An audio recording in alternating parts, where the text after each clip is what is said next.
Doctor बाबा साहब अम्बेडकर जी का परिनिर्वाण दिवस। मैंने सोचा कि कल का काम पूरा हो चुका, अब तो अगले साल याद करना है। तो दिल्ली में अभी क्या हो रहा है, अब तक तो ठंड का भी माहौल हो चुका, हमारे लोगों को चले जाना चाहिए था। जो जिम्मेदारी थी आपकी एक दिन की, वो तो पूरी कर दी है।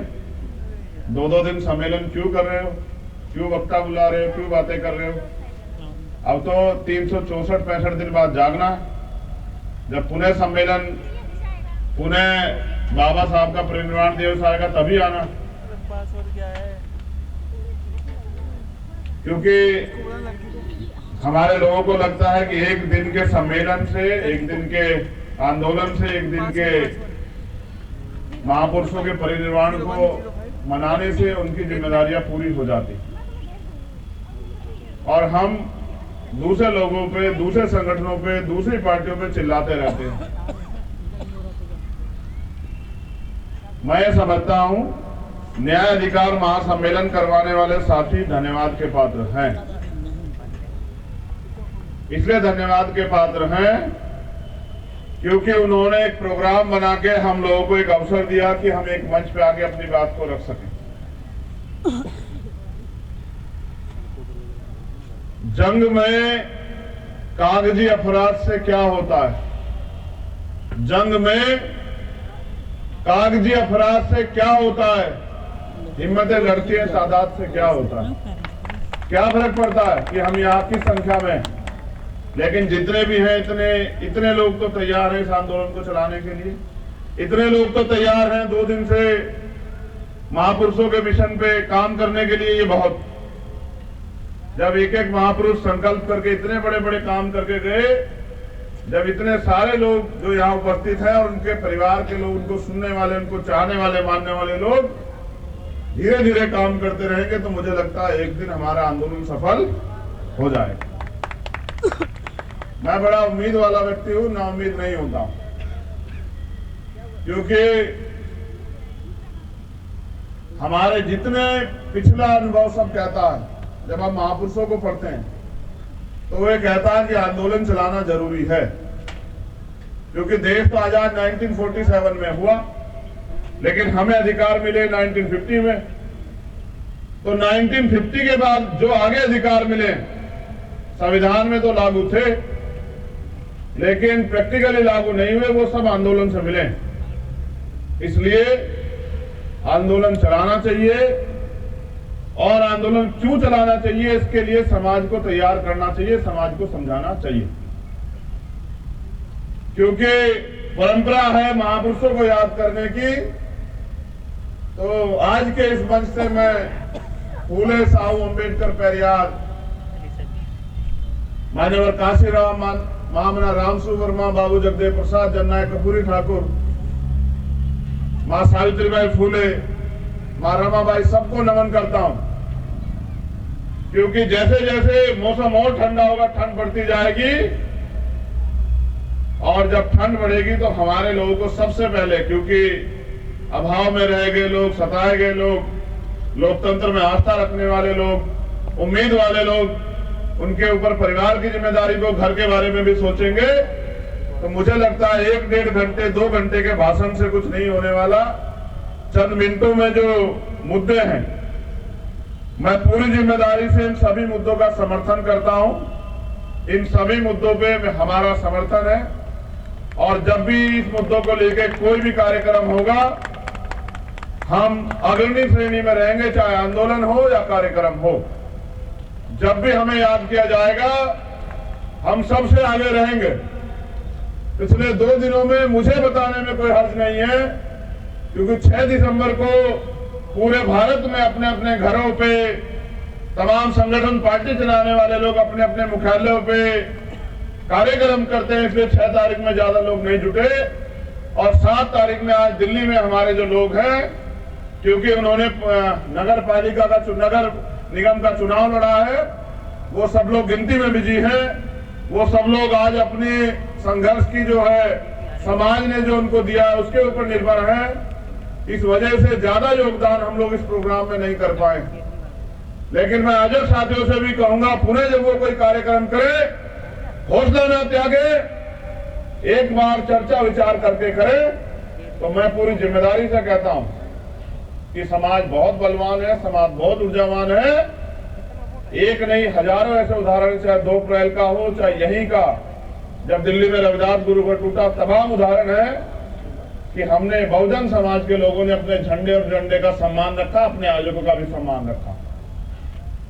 उन्हें सभी वक्तागणों के जो संदेश और संदेश दोनों पे अपनी बात को आगे बढ़ाते हुए मैं समझता हूं वाकई में हालात नाजुक हैं, और इन हालात नाजुक में हमें एकता के अलावा कोई चारा दिखाई नहीं देता।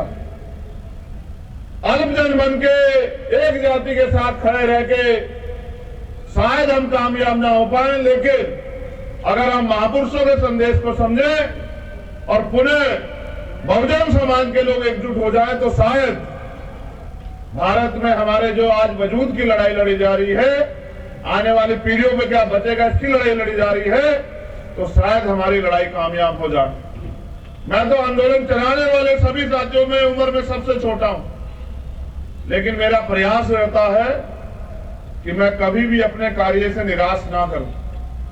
मैंने तो सीखा ये है और यही सिखाया है कि जब भी जहां भी जरूरत पड़े तन मन धन से तैयार रहना, अपने लोगों को निराश मत करना। और मैं अभी भी इस प्रयास में लगा हुआ हूं कि राष्ट्रीय स्तर पे बहुजन समाज के लोगों में एकता बने, और मुझे लगता है कि ये प्रयास भी आने वाले समय में सफल होंगे। लेकिन निराशा इस बात की है कि भारत में महापुरुष भी बताए, संविधान भी कहता है कि लोकतंत्र है, लोकतंत्र में जिनका वोट होता है उनका राज होता है, लेकिन भारत के लोकतंत्र में जिनकी संख्या ज्यादा है उन पर अन्याय अत्याचार भी ज्यादा है और वो अधिकारों से भी सबसे ज्यादा वंचित है। इस मंच पे ये नाम नहीं बैठे, विचार बैठे हैं, व्यक्ति नहीं बैठे, संदेश बैठे हैं। मैं इस मंच का पूरा सम्मान करता हूं, क्योंकि हम उम्मीद को रखने वाले लोग हैं, हमारे कंधों पे बड़ी जिम्मेदारी है। तो मैं आपसे ये अनुरोध करता हूं कि अपनी एकता को बना के रखिए। हम सब लोग, जैसा हमारे जिम्मेदार साथी ने कहा कि पूरा आंदोलन बैकवर्ड और फॉरवर्डों के बीच है, और आंदोलन अधिकारों का, ना धर्म का है, ना जात का, हिस्सेदारी का। मैं इस बात को और ताकतवर तरीके से संबद्ध करता हूं कि आज के दलित और आदिवासी भी देश में पहले से अगर ज्योतिबा फूले को पढ़े, आधुनिक भारत में जो महापुरुष हुए, या डॉक्टर बाबा साहब अम्बेडकर को पढ़े, तो उनके आंदोलन हमें शिक्षा देते हैं कि हम अतिशूद्र और शूद्र थे, हम अछूत और अतिशूद्र थे। यानी कि हम सारे ही बैकवर्ड क्लास के लोग हैं, चाहे दलित हो, आदिवासी हो, पिछड़े वर्ग के लोग हो या माइनॉरिटी के लोग हो। तो मैं इस बात को और ताकतवर बल देता हूं कि ये पूरा आंदोलन अगड़े और पिछड़ों का आंदोलन है, और जब पिछड़े वर्ग के लोग अधिकारों के लिए लड़ने का काम करेंगे तो डंडे और झंडे के साथ हम इस आंदोलन को सींचने का काम करेंगे, क्योंकि आने वाले नस्लों को जवाब देना है। लड़ाई आपकी मेरी नहीं है, हम तो जागरूक सजग लोग हैं। आने वाली पीढ़ियों के हिस्से में क्या बचेगा? महापुरुषों ने संघर्ष से पेड़ लगाए और उसके फल हम लोग खा रहे हैं। आज अगर प्राइमरी स्कूल के हेडमास्टर का बेटा यहाँ खड़ा होकर बोलता है, तो ये महापुरुषों के संघर्ष, बलिदान, त्याग के जो कारण जो हमें फल मिले हैं, जो अधिकार मिले हैं संविधान में, ये उनकी देन है।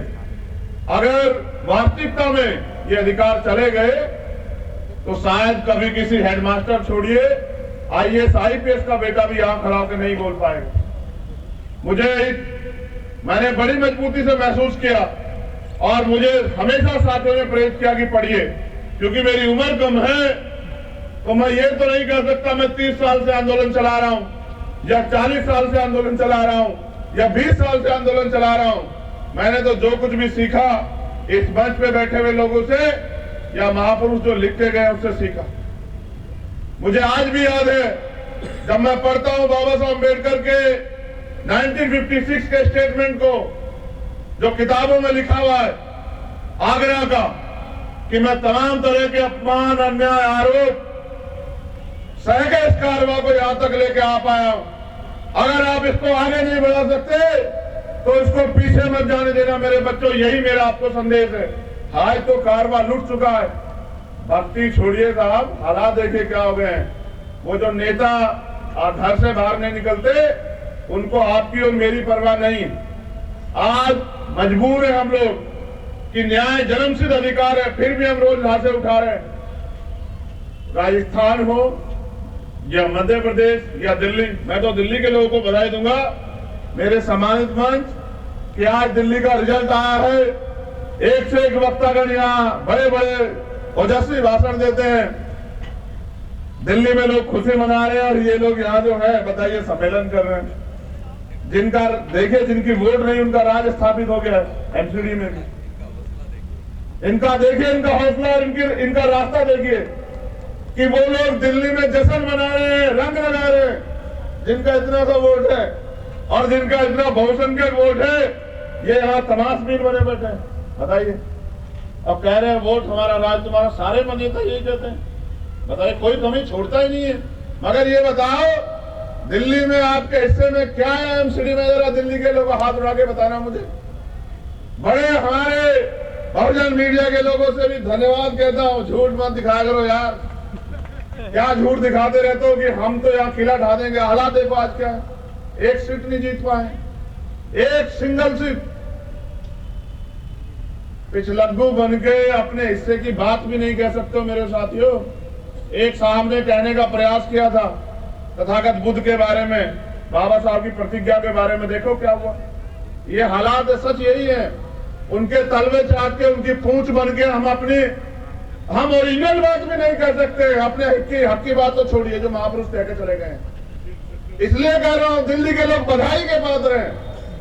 इतनी बड़ी आबादी और फिर भी बैठना जूतों में ही है, तो मैं क्या कर सकता हूं भाई बताओ, जब आप लोग सुधरना नहीं चाहते। मैं तो प्रयास कर रहा हूं और मेरे साथ हजारों साथी प्रयास कर रहे हैं दिल्ली में भी कि हमारे लोग जागे, लेकिन आप आदत छोड़ने को तैयार नहीं है। तो कोई बात नहीं, हम फिर जगाएंगे, फिर आपके बीच में जाएंगे, फिर समझाने का काम करेंगे। क्योंकि अगर इस काम को हम पढ़े लिखे लोग नहीं करेंगे तो किन से उम्मीद करें? वो लोग जो सुबह उठ के काम पे निकल जाते हैं। ये तो पूरा समाज आर्थिक रूप से कमजोर है। थोड़ा बहुत अगर आरक्षण से जो नौकरी मिली उसके कारण बन पाए। इसलिए जो पढ़े लिखे सजग लोग हैं, उनकी जिम्मेदारी बनती है कि अपनी जिम्मेदारी को समझें। जैसे बहुजन मीडिया ने अपनी जिम्मेदारी को समझा, बहुजन नेता भी अपनी जिम्मेदारी समझे। अपनी रोजी रोटी, अपनी तैयार की गई संपत्ति, अपने परिवार की चिंता छोड़कर समाज की चिंता करें। क्योंकि अगर हम इनकी चिंता करते हैं और इनकी चिंता करने वाला नेता कभी समाज का भला नहीं कर सकता, मैं आपको गारंटी देता हूं। आप मेरी बात को याद रखना, जो परिवार की और अपनी संपत्ति की परवाह करेगा। मेरे ऊपर कितने आरोप लगा लो, कितनी बुराई कर लो, कितने जो है तमाम तरह की मुसीबतें खड़े कर दो, लेकिन पूछो, आने वाली पीढ़ी आपसे भी पूछेंगी। आप जहां भी हैं, जिस दल में भी हैं, वहीं बैठ के दूसरे लोगों से सीख लेके अपने समाज के बारे में सोचो। है मेरे बहुजन समाज के लोगों, कारवा लूट चुका है। ईवीएम पे रोते रहो, आरक्षण पे रोते रहो, किसी और चीज पे रोते रहो। एक वोट का अधिकार बाबा साहब अम्बेडकर देके गए आपको। किस वोट से इस देश में आपका राज आएगा, और इस उम्मीद के साथ चले गए कि आने वाली पीढ़ियां समझेगी। कहा 10 डॉक्टर, 10 इंजीनियर, 10 वकील जिस समाज में तैयार हो जाएंगे, उनको कोई नहीं रोक सकता। बताओ रुके नहीं रुके? आज लाखों डॉक्टर, लाखों इंजीनियर, लाखों वकील हैं, मगर बताओ न्याय मिल रहा है नहीं मिल रहा है? मेरे काबिल साथी यहाँ बैठे हैं, कह रहे थे ईडब्ल्यूएस पे फैसला आएगा हमारे पक्ष में, और एक दो काबिल और बैठे, वो हंस भी रहे थे, कहे कि ये गुमराह कर रहे हैं, कोई फैसला नहीं आएगा। वाकई में नहीं आया। क्लोजन सिस्टम भी इसमें है, लेकिन उनको चैलेंज कहां से करोगे? उसकी ताकत बता दो कहां है। बस इस देश में सड़कों से नारे लगते हैं और कानून सदनों से बनते हैं। आप इससे बड़ा सम्मेलन करो, जिनको कुछ देना नहीं वो नहीं देंगे, लेकिन अगर आप अपनी ताकत बना लोगे और कानून बनाने की हैसियत में चले जाओगे, फिर आपके लोग के आधे से फैले नहीं रहेंगे। तो मैं मेरे सोए हुए बहुजन समाज के लोगों, चाहे कितनी भी निंदा करो, कितना भी विरोध करो, लेकिन हालात देखो। कि आज हालात क्या है। और मेरा पूरा भरोसा है कि बाबा साहब अम्बेडकर ने एक बात कही थी कि 21वीं सदी हमारी है, ये 21वीं सदी चल रही है। हम रहे ना रहे, आप उम्मीद रखो जो इधर बैठे हैं वो भी और जो इधर बैठे हैं वो भी, ये देश भी सलामत रहेगा, हमारा राज भी आएगा और महापुरुषों का सपना पूरा। क्योंकि बाबा साहब अम्बेडकर झूठे नहीं हो सकते, उनकी औलादे झूठी हो सकती है, नालायक औलादे, सच्चे औलादे भी झूठी नहीं है और बाबा साहब अम्बेडकर भी झूठे नहीं।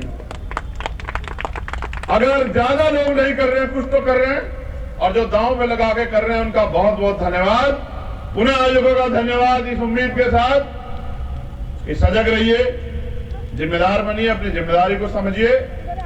जो महापुरुषों के आंदोलन से आपको मिला है उसके बाद आपकी जिम्मेदारी बनती है कि समाज की जिम्मेदारी भी आपकी है। उन्हें फिर मुलाकात होगी। जय भीम, जय भारत, जय मंडल, जय संविधान, जय जोहार, नीला सलाम, धन्यवाद।